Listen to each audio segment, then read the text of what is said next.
ঈদের দিন আমি কী করলাম কিছু ক্লিপ নিয়ে রাখছিলাম, ভাবলাম তোমাদের সাথে শেয়ার করি।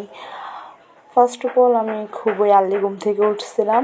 ওঠার পর আমার হাতের টুকটাক কাজগুলো শেষ করার পর আমি রেডি হয়ে নিলাম। তারপরে আমি প্রায় শেষ পর্যায়ে রেডি হয়েছি, আমার আগে সবাই রেডি হয়ে নিয়েছিল।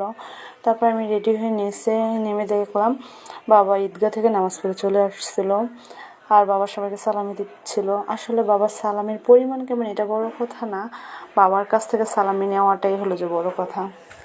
আর খাওয়া দাওয়া বাসা থেকে হালকা পাতলা মিষ্টান্ন জাতীয় কিছু খাওয়া দাওয়া করার পর ছোটো বাবাকে দেখার জন্য ওদের বাসায় চলে গেলাম।